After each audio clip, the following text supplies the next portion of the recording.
an absolute pleasure to talk with Robbie Morrison today. Good afternoon, Robbie. How are you doing today?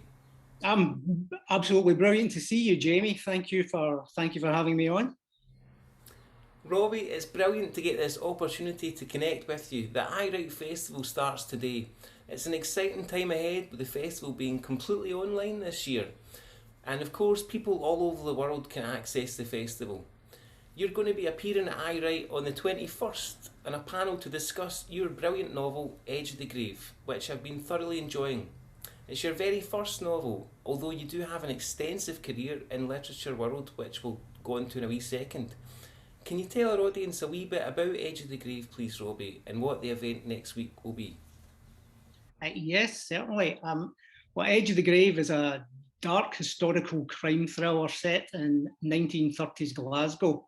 It focuses on the two characters, Inspector Jimmy Draycorn and his Sergeant Bonnie Archie McDevitt, who are both World War I veterans and have since become police officers. And it follows them when the son of one of the wealthiest shipbuilders in Glasgow is pulled out of the River Clyde with his throat cut.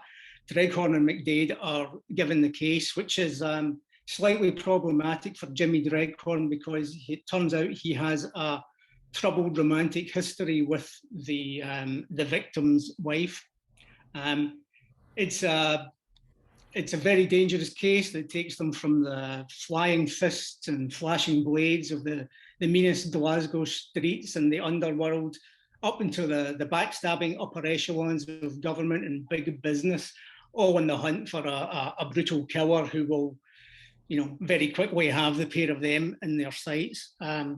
Another writer I know, Dominic Donald, recently described it as two coppers fight toffs, razor gangs and prejudice in the hunt for a serial killer, which I actually thought was quite a good pitch for it. And I thought, I wish I had described it so pithily.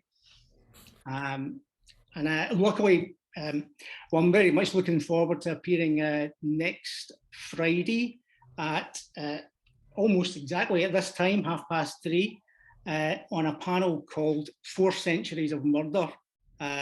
Hopefully I'm appearing as a guest and not a victim or anything like that.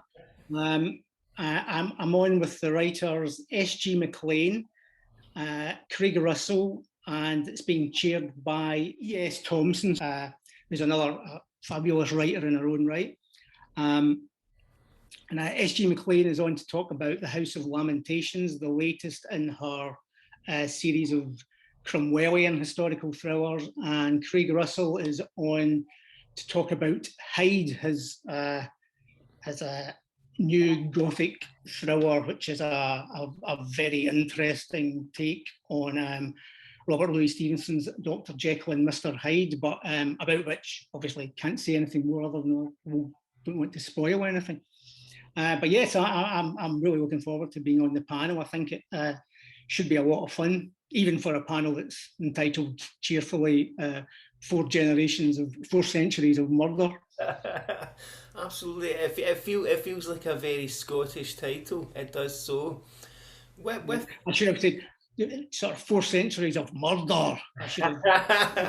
I should have made it more dramatic there, wasn't it? I wasn't selling it enough. Murder. It's not murder, it's murder.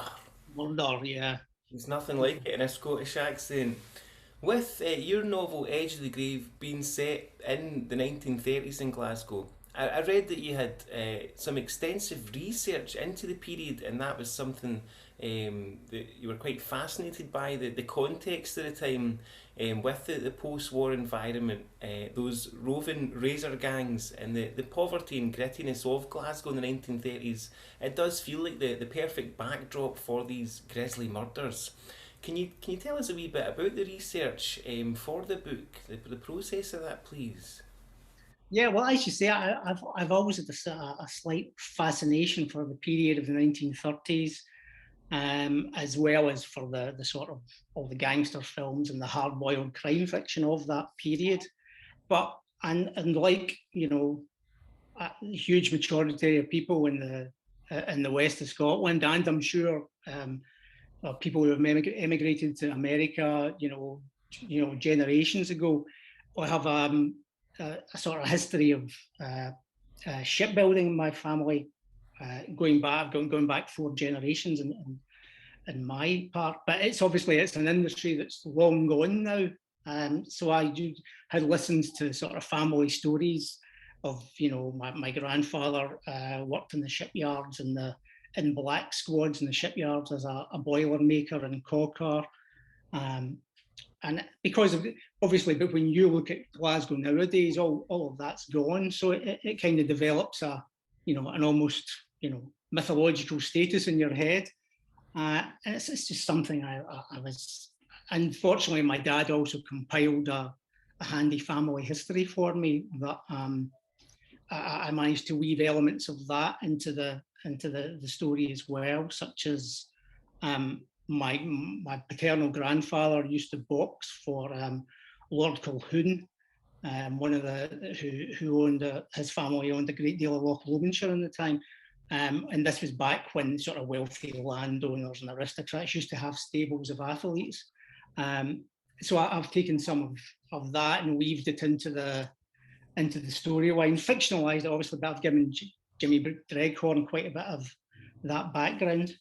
I'm also fortunate enough in that my partner Deborah is a sort of ex Marvel Comics trained editor, and she also has an interest in for Glasgow in that period, because her grandmother lived in Glasgow and her mother also lived in Glasgow during the 50s as well. So she's been very helpful in doing quite a bit of research as well, and going through various books and magazines such as, Molly Weir's memoirs, and going through them with a fine-tooth comb and highlighting all the material that would be of interest to me and might work well for in the books. And so really, yeah, I've just sort of, between that, immersed myself pretty much in the research of the period and reading the literature of the time, such as books such as the Shipbuilders by George Blake, which was set in the 1930s of that period, which again gives you a glimpse into that world.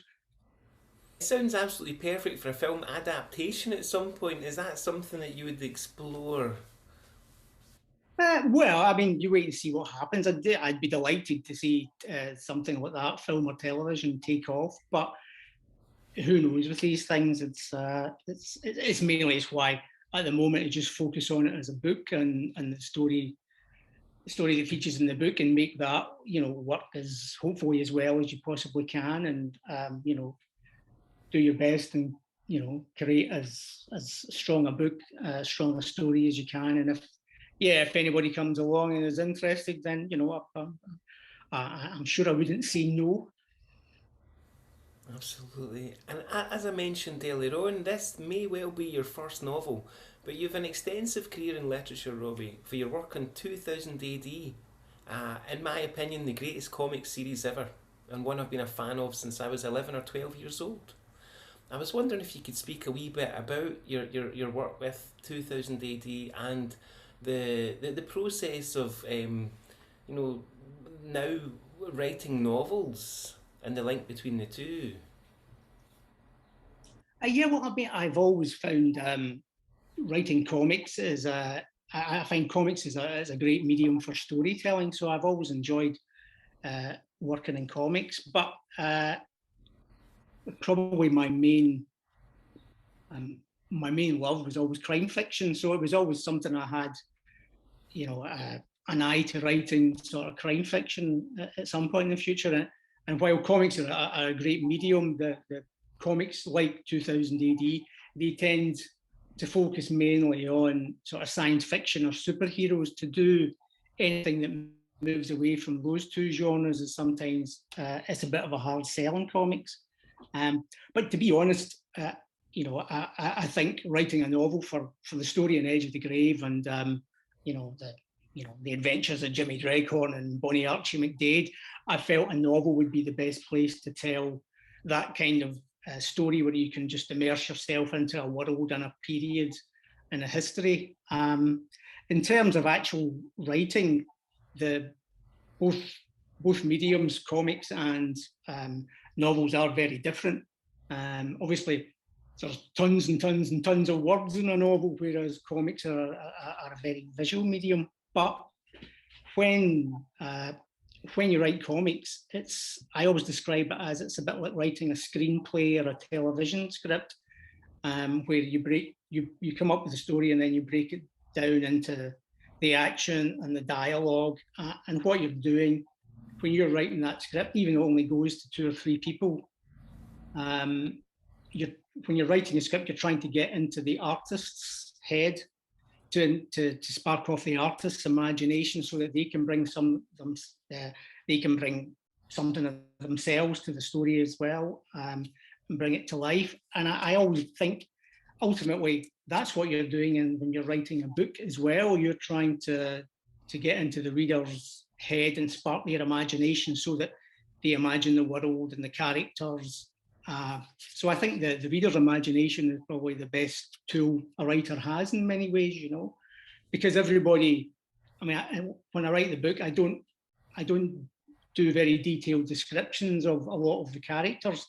So hopefully readers will have every single reader will have their own different image of Draycorn or McDevitt or Ellen Duncan or any of the other characters in the novels. They'll have their own personal image of them, if that makes sense. So in that respect, it's all ultimately, I think, it's all still storytelling. It's in a different mediums, and different mediums have different strengths. But it's all about telling. It's all about the story ultimately. Absolutely. And did you have a real life inspiration for Detective Inspector Jimmy Draycorn? Not particularly a real life inspiration as such. I've certainly read about various, veterans of the First World War, and as I said, about my dad compiled a family history, which some of the background of my granddad as as an amateur boxer and and working in the shipyards. So I've drawn on that sort of material, and and in stories of obviously there's the sectarianism in Glasgow at the time, in between the gangs and in the police force. So where I'd heard sort of word of mouth stories about one of the first sort of Catholics who was promoted to the rank of a police inspector in the 1930s. So in Glasgow in the 1930s. So I basically it's a sort of amalgamation of various influences here and there, and pieces of reading, and also characters. I think one thing I wanted to do was try and bring the 1930s to life, bring that world to life, and make it feel real and realistic. But at the same time, also into the other stuff I loved, which is all the hard-boiled crime fiction of that period of the 1930s, like Dashiell Hammett and Raymond Chandler, and all sort of James Cagney, Humphrey Bogart gangster films, which in that period, those same films would have influenced, the razor gangs and the way they dressed and the swagger and the style that they took on. So it's the way the media of that time sort of fed into it, just in the way that nowadays the Godfather, when it was made in the 70s, Francis Coppola, then went on to influence real mafia families and their behaviour. It's kind of, you try and do something that works and feels realistic at the same time as it's fiction, but it has to feel believable. Absolutely. And where can people go to find out more about yourself, Robbie, and where can they buy the book Edge of the Grave, please? Where would you signpost people to? Well, I guess I would also say, if you're looking to buy the book, it's always good to go to your local independent bookshop. Other than that, I guess at the moment online is bookshop.org, or I hate to mention Amazon because they're so massive, but the various places like that. But it should be it should be available. It's already available in the UK, but it should be available in the US fairly soon. I think it will be being distributed over there. So go to your local bookshop, and if this sounds interesting, go to your local bookshop and ask them to order it for you, and it'll turn up. You have my word on it. Perfect. We'll make sure of it. We'll make sure of it. And are you working on your next book already? I am indeed. I'm deep in the middle of the follow-up to Edge of the Grave, largely featuring the same characters, the ones that survived from the previous book at least.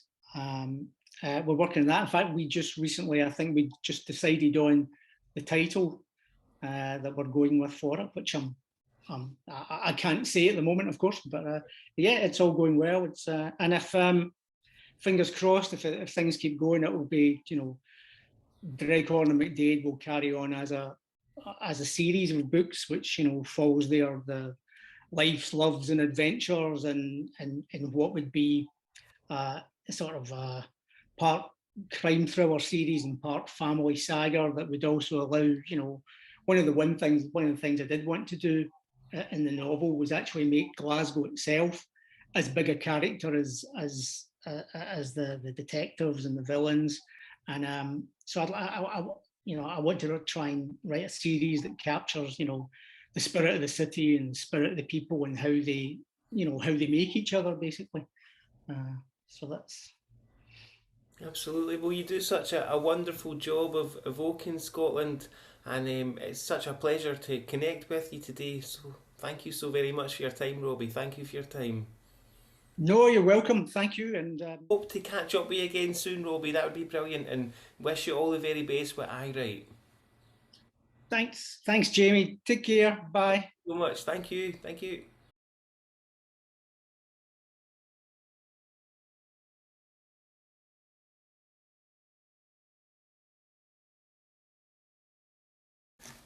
It's my absolute pleasure to speak with the brilliant Kirsten Ennis today as we talk a wee bit about the upcoming I Write Festival, which started on Friday, and I'm loving it already.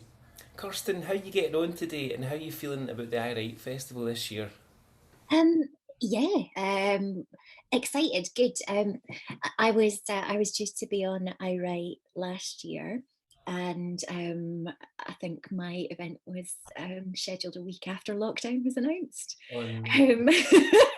So it's nice to be kind of taking part virtually. I'm really amazed at the way the book festivals have all managed to pivot to online content, and it's been really nice actually. I've done quite a few book festivals. My book came out in June last year, and I've done quite a few book festivals and had people in audiences online that would never have been able to make it, whether they're geographically miles away. There was somebody in New York, was at my Edinburgh Book Festival one, or whether they're just, they've got caring responsibilities and they're unable to get out of the house. I think it's really nice that this is one of the good side effects of having a pandemic, is that, book festivals, this sort of thing can become a bit more accessible. Absolutely, because I believe this is the very first time ever that I Write is completely online, and it takes place in Glasgow, which is such a brilliant experience in itself, to visit Glasgow, or if you're lucky enough to live there. So certainly it's usually a kind of a literary pilgrimage for people from all over the world to come and take part and join in. But this year, obviously, it's all online, which, as you say, it does have its good points as well. It's always a privilege to get the opportunity to talk with writers about their work, and as the author of the incredible novels Fishnet and Scabby, it's a delight to talk with you. Your first novel, Fishnet, explored sex work and sex workers, and gave a great sense of humanity, rightfully, to sex workers. And Scabby was a brilliant portrayal of the life, the sad demise of Cleo Campbell. And you've been recognised, celebrated, and won awards, deservedly. But how did it all start for you, Kirsten? How did writing start for you, and putting your ideas down on paper? Oh, I was always writing. I used to. My mum was a single mother, so she would I would be I spent a lot of time after school at my grand's house, and my grandma was a former, a very, very kind of left-wing Labour Party activist, and she had these old typewriters that she used to thump out these angry letters to the newspapers and typeset local left-wing newsletters to her pensioners community. And I would play around on these typewriters and just put together stories. And my mum found a pile of them when we were clearing out my grandma's house after she died. They weren't great, but go me at 7 for for doing that. But I've always written, and I've always wanted to be a writer. Words are just the thing that makes most sense to me, I think. I think I was lucky coming of age as somebody who would kind of progress up from the Point Horror and the Sweet Valley Highs and the Babysitters Clubs at a particular point in Scottish literary history, I suppose we would call it, in the mid-90s, when just as I was starting to take an interest in adult fiction, I was 13, 14, 15, there was this extraordinary kind of flourishing in Scottish writing, about writing about contemporary issues, and from quite a politicised working class point of view to an extent. So Trainspotting is the biggest and best known, which was 1993, and that was it from my home city of Edinburgh that was set in as well. And then there were, so many other writers that kind of came through at that point, and I was reading them as a 14 or a 15-year-old. And that is what, writing by Janice Galloway and Jackie Kay and Alistair Gray is what formed my sense of what it was to be an adult author. So I'm very much kind of putting myself in that kind of as influenced by that line. Absolutely. And with stories and characters, backgrounds that are based in Scotland, Trainspotting, for instance, do you think that helped you form a sense of that it's okay to write stories about Scotland, or did that inspire you in a way? No, absolutely. Particularly the work of someone like Janice Galloway, who what she does, I've said this before, but what she does in her breakout novel, which is 1989, The Trick is to Keep Breathing, 1990, was it's ostensibly about a very ordinary kind of lower middle class woman's life. She's a school teacher, a drama school teacher, but she deputises in a bookies, a gambling shop in the weekends. But what she does with the artistry and the language and the experimentation, she kind of elevates the emotions of this woman's life. She is going through severe depression following grief and eating disorders. She elevates it to kind of the stuff of high art, experimentalism, and the level of emotional clarity that you get with something like opera. And I think her doing that really she really paved a way for those of us who kind of came after her to be able to say that. And the author Andrew O'Hagan, he was writing recently about the new generation of Scottish writers, and I was very, very flattered to be included. But what he said that I thought was quite interesting, and he was talking about me and Douglas Stewart, of course, Shuggy Bain, Glasgow, New York's finest. And Graham Armstrong, who's written a book called The Young Team, and Jenny Fagan. He said that we're fearless, whereas writers of his generation had a little bit of kind of Scottish cringe or apology still to get through. And I'm not saying there isn't that still to come, but I think we've got an idea of a bit more that's possible. Does that make sense? Absolutely. Very much so. You're taking part in 2 events at I Write this year. Beyond Yes and No, What's Next for Scotland, with Stephen Gethins and Ian Dale. Can you tell us a wee bit about that, please, Kirstin? Yeah, I mean, that's it's interesting. It's going to be chaired by the Sunday Times Scotland editor. So it's a big, and I think it's a Sunday Times event. So that's a big newspaper. I'm aware how much I have to translate for my audience just now. This is like when I translated my first novel, Fishnet, for American readers, and I had to take out a lot of the swearing. But yeah, so I think that event is going to be, we're looking at Obviously, with Scotland, we had an independence referendum to decide whether or not we would leave the United Kingdom in 2014. And there was a narrow margin for, no, we're going to stay as we are at the time. And things have changed materially since then, with us getting all Brexited against our will. And, I think as well, there's a great groundswelling at the moment. There's a feeling that something should be happening again. And so I think we're going to look at that, and we're going to look at, are there ways of kind of overcoming the toxic online culture that seems to have kind of tainted political debate a bit. My novel, my Scabby Queen, is about a political activist over 50 years of her life, and I think that's why I've been asked to do this one as well. And I think, yeah, we're going to be just sort of hoping towards a future and looking towards a future and seeing what we can make of that.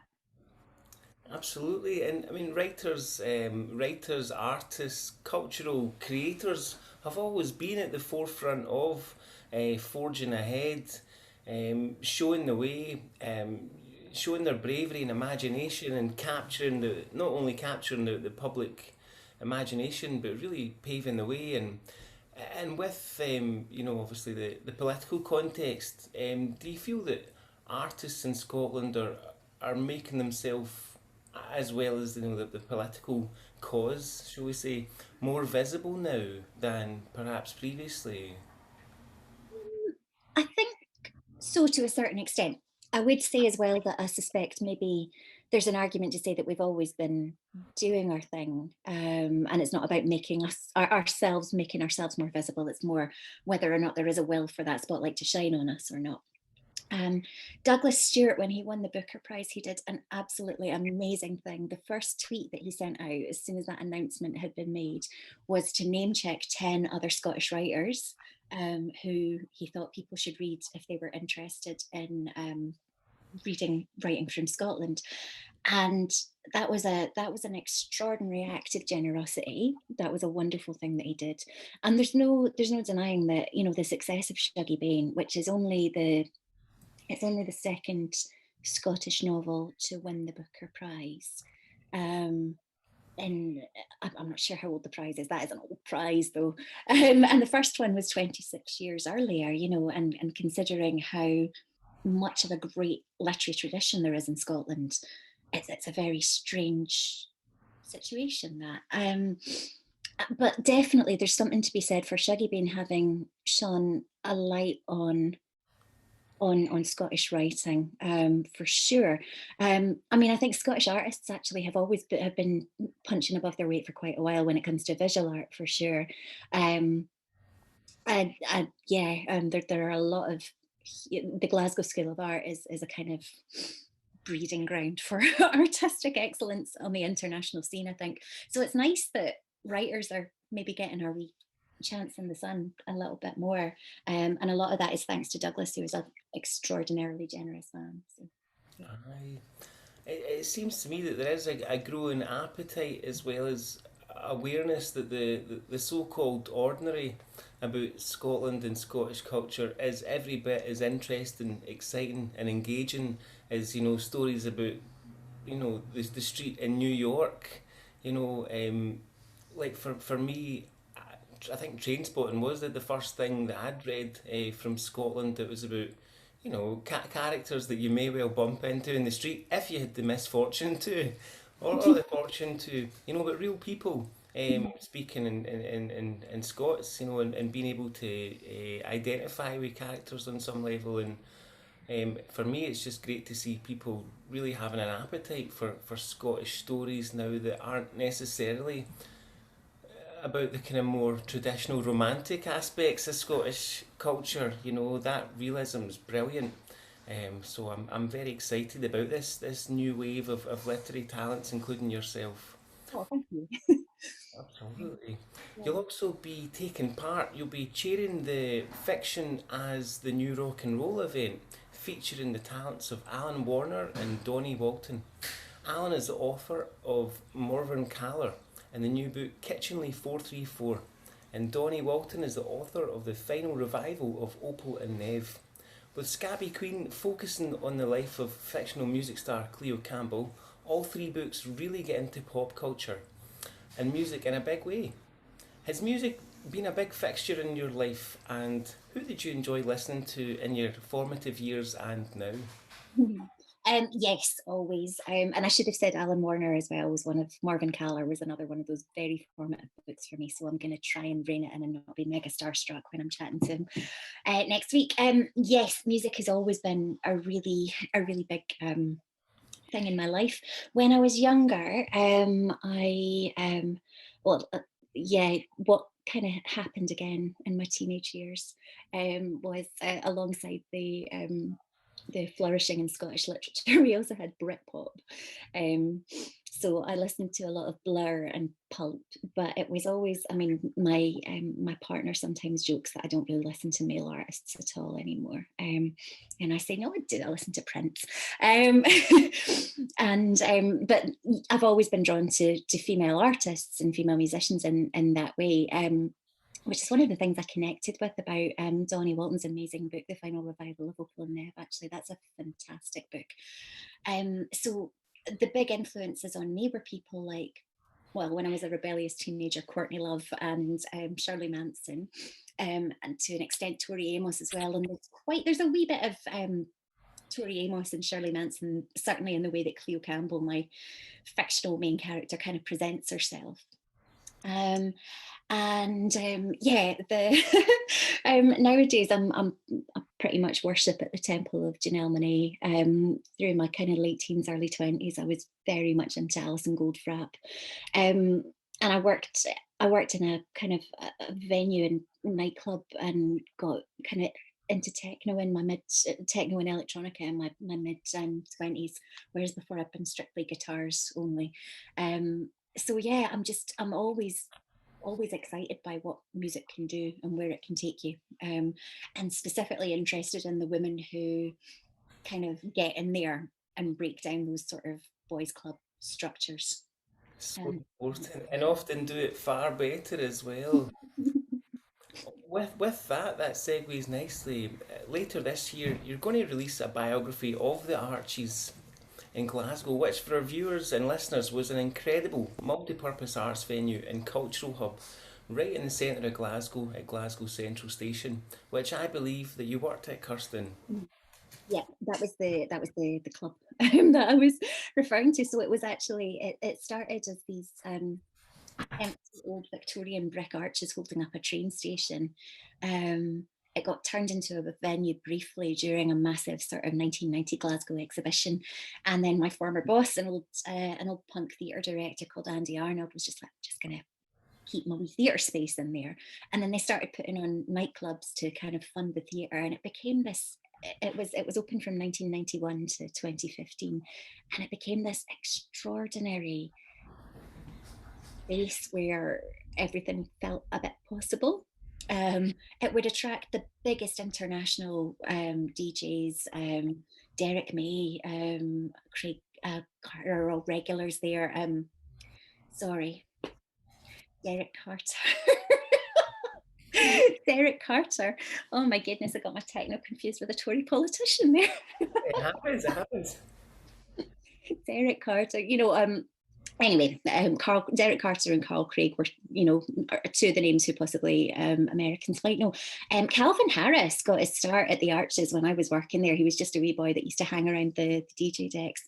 But it was also a space where, because all of the revenue from the clubbing went into making increasingly experimental theatre and art and giving artists a space to experiment and play around.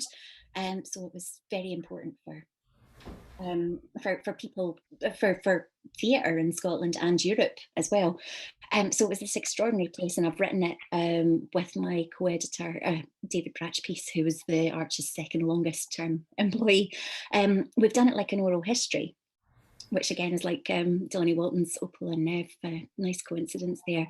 So we've interviewed everybody from, the DJ Carl Cox to the guy who used to work in the cloakrooms.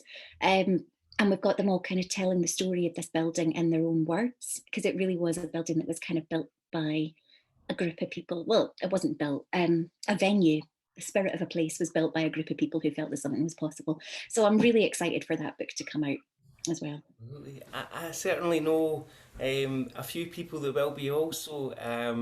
I had a few nights going to enjoy, Slam and going to Optimo nights and things myself, and it was incredible, an incredible time, and it really is. It's such a shame that although it does exist in some form now. I mean, the last time I went in was loads of food vans inside there, which Yeah, it's a street food cool, market. and a nice use of the space, but perhaps a wee bit different to 2,000 people having the time of their life on a Saturday night.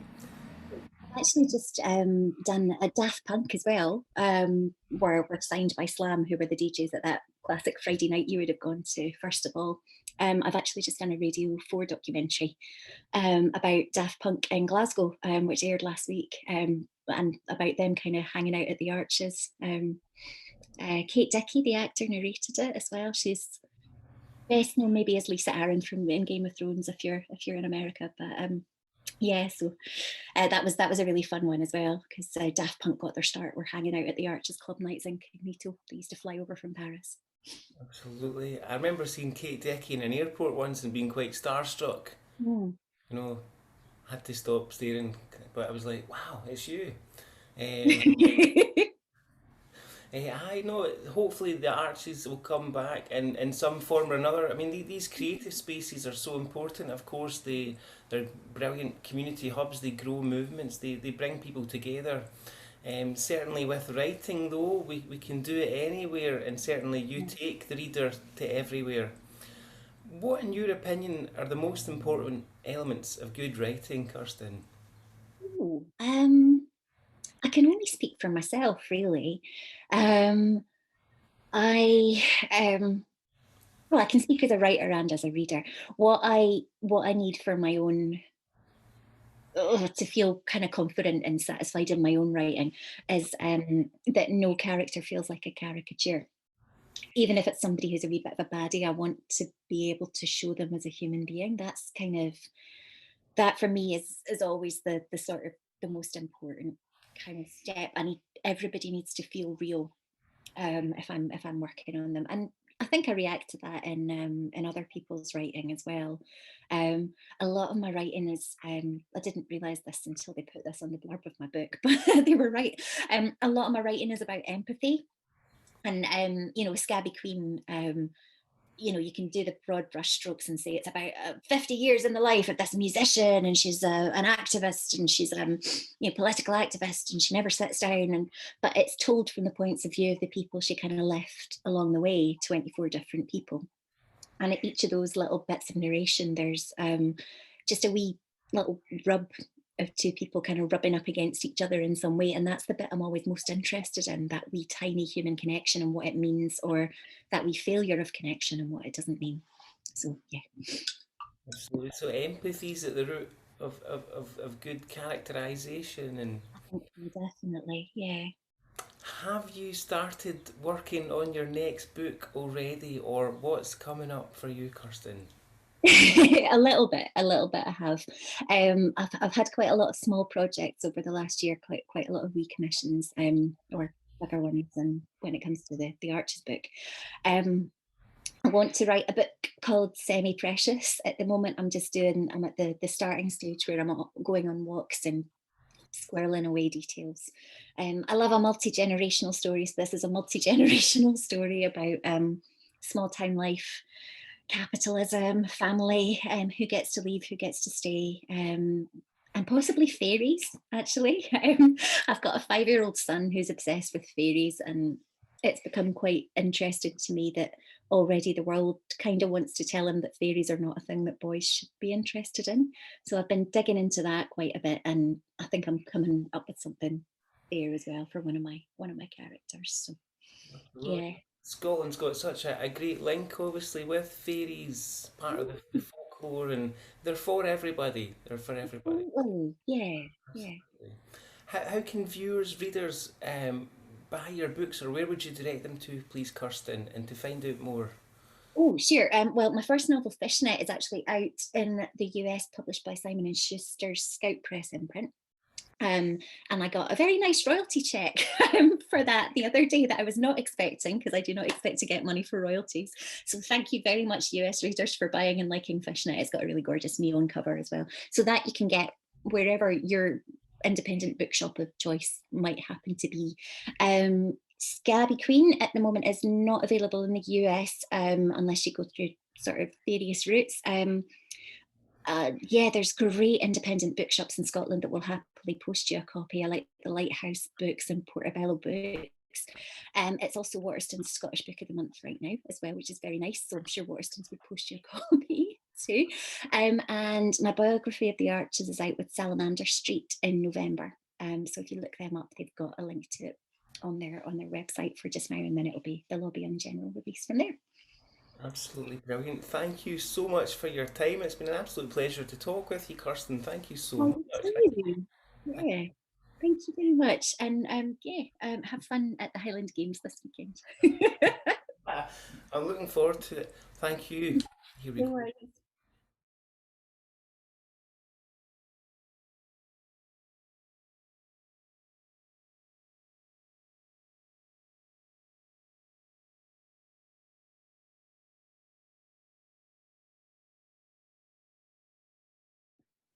Hi, Bob. It's absolutely brilliant to see you. How are you today? Jamie, it's nice to see you too. Thanks for having me. I'm very well, very well. We're right in the middle of things here at the festival. So we've got some live events coming up in May, but at the moment what I'm doing is pre-recording events. So it's a busy schedule. Not too bad today. Tomorrow, literally all day tomorrow, I'm just sitting in a studio recording author events. Nice job, actually. Absolutely. Well, we're all very much looking forward to the iWrite Festival. And as the programmer for the iWrite Festival, you are right in the middle of the action, and it's all coming up. It's all coming up very soon, from the 14th to 23rd of May. I was wondering, please, Bob, if you could give us a general overview of the iWrite Festival for this year, please. Sure. That's right. First of all, it's all my fault. So if you don't like what's on iWrite, you can blame me. Obviously, things are a bit different this year. Normally, the festival would be taking place physically in the Mitchell Library in Glasgow, beautiful old building right in the city centre of Glasgow. This year, of course, due to all the reasons that everybody understands, we've had to move the festival online. I felt very strongly that I should try and keep the spirit of iWrite going, even though we were online. So I've tried to have the usual sort of mix of events, which is, you know, some big names, some well-known people you'll have seen on the telly, and best-selling authors. So we've got people like Sam Heughan, the Outlander actor, who's appearing with Graham McTavish, talking about their book Clanlands. We've got Maggie O'Farrell, who won the Women's Prize last year. Douglas Stewart, the author of Shuggy Bain, who won the Booker Prize. We've got Richard Thompson, the famous old folk legend, member of Fairport Convention. He's coming to talk about his autobiography. So we've got those kind of big kind of headliner names that you would expect. iWrite's always had a reputation for being a sort of festival of ideas and non-fiction, really. So we've always done very well in areas like politics and memoir, sport, music, cookery even. So we do very well in sort of non-fiction areas, as well as these big sort of prize-winning novelists. So there's quite a lot of that this year.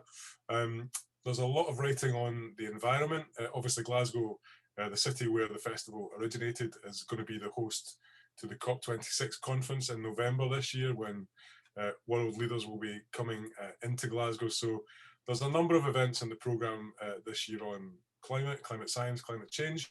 Excellent. Really nice memoirs. And then another area that we're very, very passionate about is debut writers and new writers. So we've got 3 sessions this year dedicated just to debut writers. Scottish debut writers in one session, fiction debuts, and then crime fiction, loads and loads of crime published. But the festival feels, as I say, we feel very strongly that you know, tomorrow's big names are today's debuts, and debut writers, I think, more than anyone else, have really suffered during the past year, because they've, you know, slaved away for years on these beloved books, and then the books have come out and all the bookshops are closed and the libraries are closed and the schools are closed, and there's nowhere really for them to go out and do talks and get promotion for the book. So we felt very sorry for the debut writers this year. So yeah, I think there's more than 20 debut writers featuring in the programme this year. Fantastic, absolutely brilliant. It's so important to give a platform to, you know, the writers that are just brand new on the scene, and certainly it's always very exciting when you feel like you've discovered a new talent. That's great.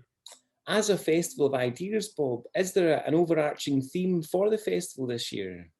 We don't do an overarching theme, Jamie. I know it's something that other festivals do.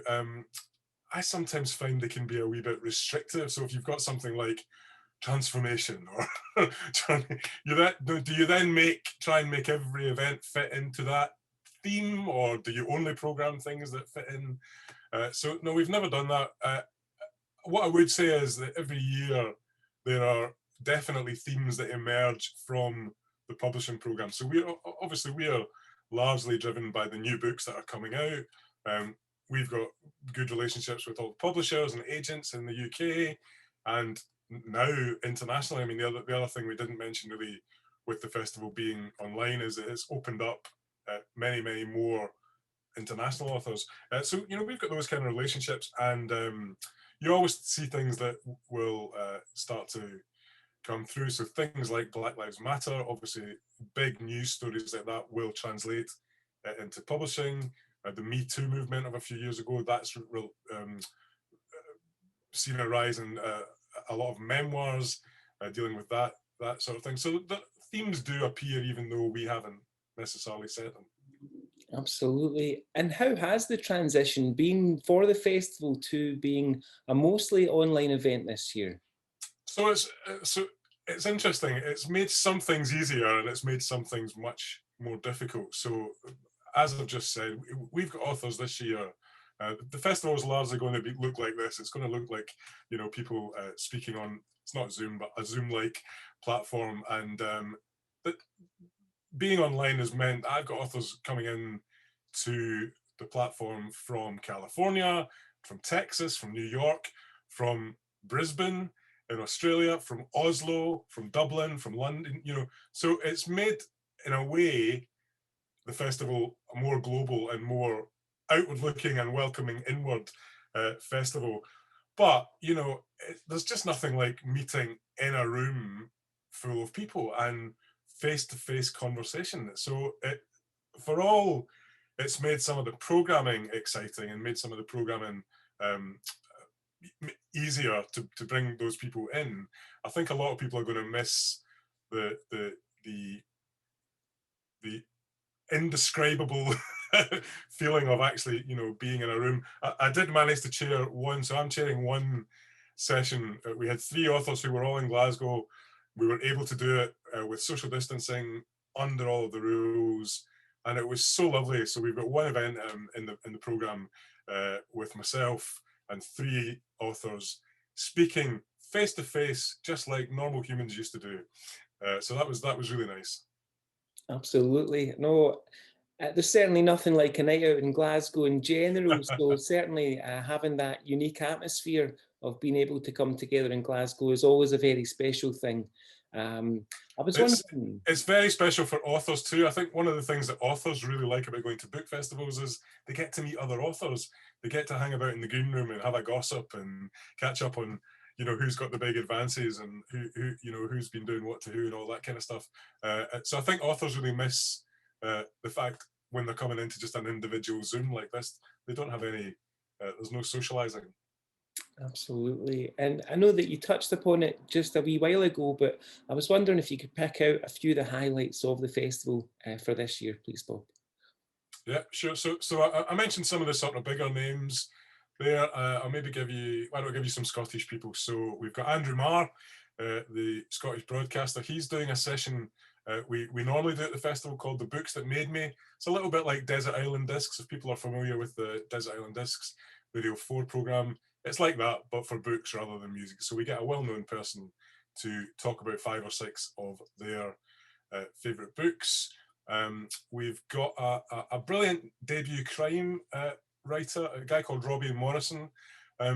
He's quite well known in the world of comics. He's written a lot for comics, but this is his first fiction novel. It's called Edge of the Grave, and it's set between 1930s Glasgow and the First World War. So the book travels back and forward in time.